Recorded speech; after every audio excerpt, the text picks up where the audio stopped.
Alright Zerg friends, it's your boy Fenner here.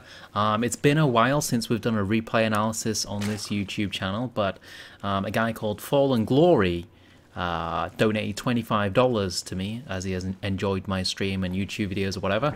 So we're going to go ahead and have a look at his replays here. We're already jumping in, and the first thing that I notice is that Fallen Glory opened with a pool first. Something that's not as common in ZvT here. We're looking at a ZvT replay. But it's got its strengths. The problem is Fallen Glory isn't really abusing the strength of the pull first right here. So when you go pull first in a ZvT, the advantage that you get is you can sneak early lings out to try and pull, well, the standard opener from a Terran is a Reaper, but in this case it is going to be a 1-Rax. Now actually, this Overlord went the wrong way, I do believe. So what we're going to be looking at here, actually, some Korean pro player recently released an article about how to analyze replays or what to look for, and I completely agree with it. And that is that, you know, first of all, you want to be looking at the macro, not just can you spend minerals. You know, you want to be knowing, can you spend minerals efficiently? Because if you build 100 drones on one base, yeah, you might be able to get your minerals low, but it's not an efficient way to spend them. You need to be able to get up your 3 bases in the most efficient manner, the fastest way possible, whilst keeping your minerals down. So you need to know how to execute a really efficient build order, and that's what we're going to be looking at here. First of all, this Overlord is going the wrong way. This map specifically, you need to send the Overlord either straight to here or straight to here. Why? Because if they open with a 1-Rax like this guy is, and you send your Overlord to here or around here or to the ramp, the Overlord's going to get picked off. So that doesn't work so well. So you want to send it here, and then be able to sneak onto this cliff here, poke in, and see the natural. The main thing we want to be looking at in the early game in a ZvT is the expansion timing. So let's go through the expansion timings. I think it's around 2:30 for a CC first, around 3:10 to 3:15 for a 1-Rax expand, which is what this guy is doing here. 1-Rax, get the Marines. For a Reaper expand, it's anywhere between 3:30 and 4 minutes, depending on when they build their depots. So those are good numbers to remember there, and that'll tell you exactly how they're opening. You don't actually need to see the building that they've got on the ramp. You can just look at the expansion time in there. So that is a very, very useful bit of information that you can keep in mind. So yeah, this Overlord's going the wrong way, and he will get shot down by a Marine by the looks of it. This definitely shouldn't happen. Like, you shouldn't be going into the main base. Just send him down here. He's going to be perfectly fine. So that's the first mistake there. Other than, it's hard to say the pull first is a mistake. It's just you're not really getting the advantage out of it here. Like, you're building lings, but they're not going across the map. The advantage is that you can get these lings out and send them across the map really early. So if you did open Reaper, for example, really quickly, then you could sneak your lings around here and try and get the denial on this SCV or command center, which would be huge. But if you're just going to play it like this, you just want to play defensive lings, then I think hatch first is definitely the better opener, as the lings will be out in time with the hatch first, as long as you're not going anything crazy, like 15 hatch, like 17 pull or something. 15 hatch, 15 pull is what I like. That gets the lings out in perfect timing to deal with the Reaper, so I definitely recommend going for that opener. And you'll be able to get the queens out a lot faster as well. So let's have a look at this. Yeah, it's looking a bit messy, the opener here. We got another queen coming out here, but generally with a pull first like this, you're going to be getting this queen, injecting, sending it down to the natural, starting another queen here, and then starting another queen to the natural. So we're going up to at least 3 queens. But with a pure ling opener, which looks like what Fallen Glory is going for here, we want to be going up to 5 queens, and we're building 4 Overlords at once at 28 supply here. So even though this replay is 26 minutes long, I think this is going to be a game where we're going to be looking at the early game very, very heavily. Like I said, you need to execute a very efficient build order. Just let me check that I did set it up properly. I'm on 1 monitor here, guys.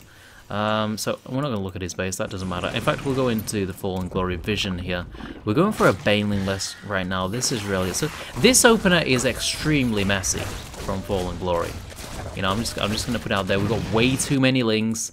You only need 6 Zerglings to deal with the Reaper, and then everything else should be going into drones until about 50 supply, where you need quite a few more Zerglings to deal with the Hellions. But as it is, like, this is so many Zerglings to commit to just... That was one Reaper right there.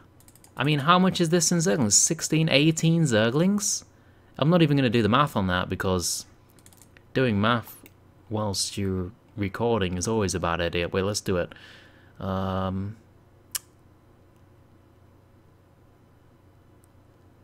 That's a lot of money, man. It's like 400 minerals, around 400 minerals, 450, I think.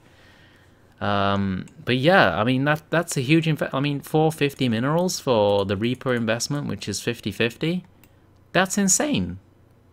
That's insane. You only need 6 Zerglings. They're going to keep you perfectly fine, especially once that Zergling speed kicks in. So that is a way big overcommittal.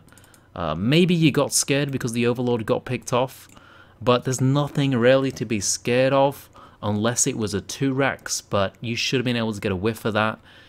You did fly in and see the 1-Rex there, so yeah, definitely nothing to be scared of. And this is going to hurt you massively. Like, this is why I want to focus on this a lot. Right now, we're on 25 drones against 25 SCVs, which may seem pretty even, but he's got 2 CCs behind that as well. I think I remember reading somewhere once that every CC is worth like 6 extra SCVs or something because of the mules.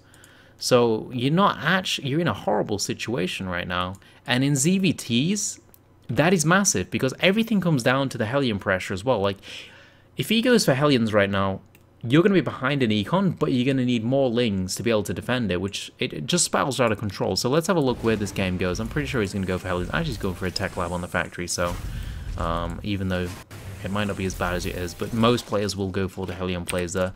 And when we're going for a Ling opener like this, we generally want to be taking the 3rd base around 44 supply, so we can drone it up after we get the Zerglings out around 50 supply, just to defend that, along with the 5 queens. So I think what you need to do, Fallen Glory, is you need to have a look at some pro-level replays of people who open Ling openers, or if you like roaches as well, definitely go check out the Roach King guide that I did.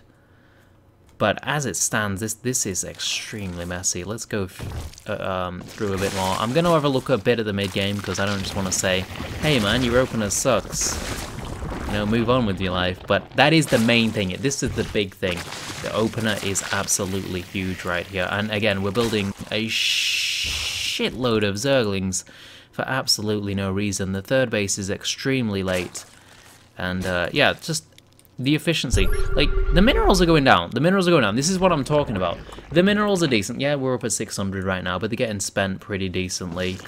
But they're not being spent in an efficient manner. You know, we're getting the 3rd base. This should be droned by 9 minutes. If you want to get up to Masters, this needs to be droned by 9 minutes. Maybe 9 minutes 30. Since you're a bit lower level, you know, looking at 10 minutes, 11 minutes, but you want to be looking for that 9 minutes, because really, the rest of the game doesn't matter if you can't keep up with your macro. If you can't drone this base by 9 minutes, 9 minutes 30, the rest of the game doesn't matter because you're already crushed from the early game. That's why the opener matters so much in these scenarios. But I will look at the mid game. The creep spread is actually okay, surprisingly. But yeah, you want to be going for a 5 queen opener, otherwise you're just going to die to any Hellion opener, basically. They're just going to start roasting your Lings, and all of the trades will be incredibly inefficient. We've got Mutas over here. This guy is turreting up hard, so it doesn't look like he'll be able to do any damage. But so what's the decision making when you're playing Muta Ling Bane? That's what we're going to talk about here, because the opener's been weak. Let's talk about the decision making with Muta Ling Bane. Okay. So first of all, Muta Ling Bane, we need good creep spread. That is the most important thing. We always want to be taking engagements on creep if possible. Always. So good creep spread is one of the main things. So that means constantly creeping with your creep queen. And if your creep queen dies, you need to rebuild another one to keep that creep going. That is the most important thing in Muta Ling Bane. Forget about your mutas. Yeah, harassment's nice, but honestly, it mostly comes down to the engagements. Now, if we're going to go a bit further, you know, we're going to stop thinking about the creep. counterattacks are nice. We're seeing this a lot at the high level recently. You know, just keeping 16 to 24 Lings out on the map. When the bio army moves out, you counterattack. What does this do? It either makes them keep units back, or the biggest thing, in my opinion, is it takes their attention. So when their attention is taken and they're trying to push across the map at the same time, it means it's very, very more likely that you're going to get big baneling hits and, once again, a more efficient engagement. So I think that's a very important thing right there. So counterattacks are great. Then just spreading out the engagements and taking them on creep, also a very important thing. So just like let's say an attack's coming through here right now, big ball of Marines and Marauders. We want Lings here all the way around there. If you can get them behind as well, that is the ultimate scenario there, but that is very important as well. We want Overseers at all times, just in case of Widow Mines. We want to send a few Lings forward, so just like grab these, send them forward before your attack to make sure you can connect to those Widow Mines. Another great little tactic to do is just grab a bunch of units like this, just a couple of Banelings, move them forward, and they're going to hit against the Widow Mines, but the Marines have to run back because otherwise they're going to get hit by Banelings. Burrow Banelings are also something you can use in Muta Ling Bane. Overlord spread, also very important. I'm just talking about the entire style of Muta Ling Bane here. Get that Overlord spread going so you got vision. You can pick off all those drops if they come by. And then finally, the Mutalisk harassment is very useful, but like I said, you know, you don't want to focus on it too much. The engagements are the most important thing. Upgrades consistently going, also very, very important in Muta Ling Bane ZvT. What else am I going to think of here? You don't need to worry about Hive too much. But if you do get the space and time for it, you definitely want to be going for that Hive. Yeah. Baneling speed, obviously very, very important. That's the most important upgrade right there. We want to be going up to a very, very high Mutalisk count, you know, at least 24, so you can start diving turrets and diving into bases, and that's how you play the Muta Ling Bane style, unless you're trying to tech up a bit faster. And what that allows you to do is, you know, it's really hard for them to get a 4th base, so it basically turns into a 3-base game. If they try and get a 4th base, like, they're split up everywhere, and you just dive in with the Mutalisk and take them down, so that's how that works. It's very hard for them to establish that 4th base, as long as you're on top of everything. Creep poop on bases would be really nice as well. But let's go ahead and go quickly through this game just to have a peek of what's going on. We got Muta Ling Bane here set up. Not going too crazy right now, just staying on the creep. I like it. Always want to keep these right here. Macro hatch is also very important. Get a macro hatch here. As you can see, Fallen Glory is floating 2,000 minerals right now, and a macro hatch can help out massively with that. And here comes the Marine push across the map. Again, taking it on creep by the looks of it from Fallen Glory. So this is actually nice. This is actually nice, and it looks like he's trying to spread them out a bit as well. Let's just go through it quickly and see what happens. Taking it slowly, taking it patient. This is the way you want to do it. More Mutalisk on the way. This is where a counterattack would be huge. Actually, he's got a planetary. Generally, people don't get planetaries. But a counterattack into here would distract him, and then he's got this big ball of units. Roll your Banelings in, and you're very, very happy. It looks like you're going to go all in from the front right here, which is not the way to go. Luckily, it doesn't look like he's paying too much attention, and that goes very, very well for you. Oh, well, looks out pretty well, but looks like there are a couple of Marines left, and yeah, you do take it down, but imagine if you had a couple of Banelings coming around this side here, and you just smashed them into the back of the army, and then the whole army would have just exploded. And you wouldn't even need to use the Mutalisks, because this guy wasn't paying attention. And that's where, like, don't worry about the counterattacks too much. This is going to be a lot for you to handle. Like, ZvT is a very high mechanical APM-based matchup, so every little thing helps a lot, but you should be focusing on the main things first, which is macro up and get decent engagements. Then think about the counterattacks, the muta harassment, the creep spread, and all of that. Well, creep spread should come first, though. So that was a really decent engagement right there. And this game is looking like that. We're going to dive into the 3rd base. We're taking everything down. I'm going to be very, very surprised if Fallen Glory loses this one. So this would be an opportunity where you could go up to Hive, and Fallen Glory is doing that. We've got a lot of space. We took down a massive army.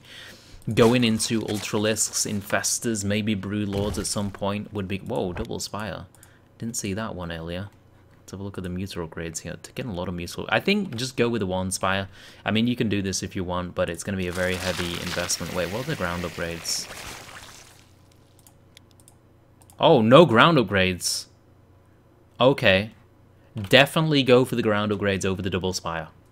Very, very important to at least get the armor upgrades. They help so much against the Marines, but double upgrades is the standard for Muta Ling Bane ZvT. The ground army is where your damage is, and maybe that's why that engagement over there didn't go as well as I thought it would, because your upgrades were so weak.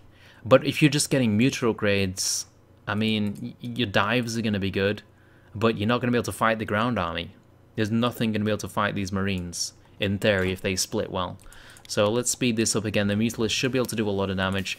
Again, we should be looking for the 4th base at this point. This is what Muta Ling Bane ZvT is all about. You want to deny the 4th base over and over. Find little holes. There's not too much in the main base to find because he's turreted up so hard. But if you find this 4th base right now, his Marines over here, you dive on all this, you take it all down, and that's slowed it down. You're gonna get that lead because you got your own 4th base coming up.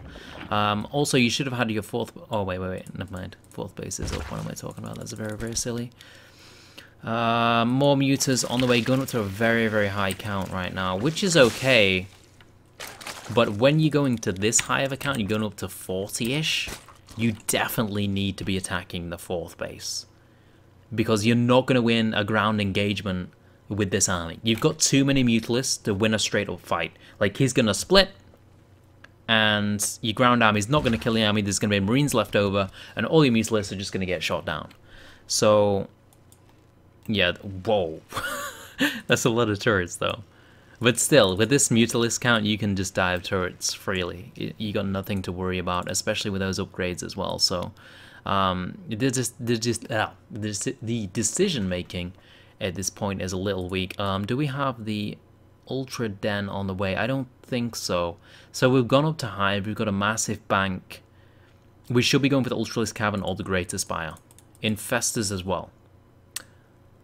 Even though we can't really get them out now because we're not trading units and this guy isn't pushing a lot.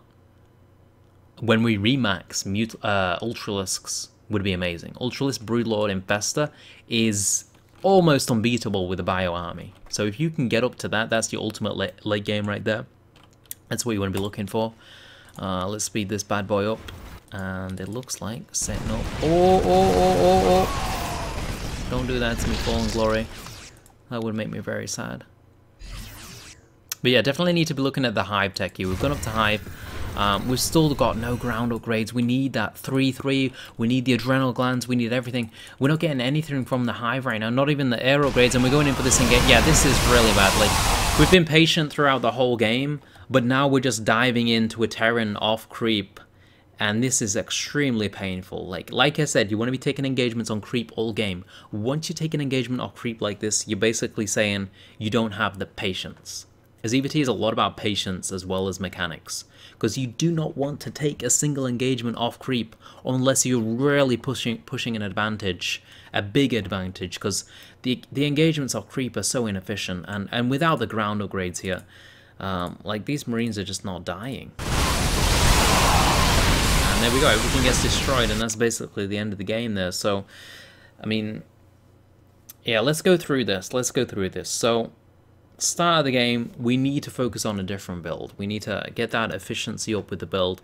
Look at pro games. Like, most pro games are very, very similar nowadays when it comes to ZvT.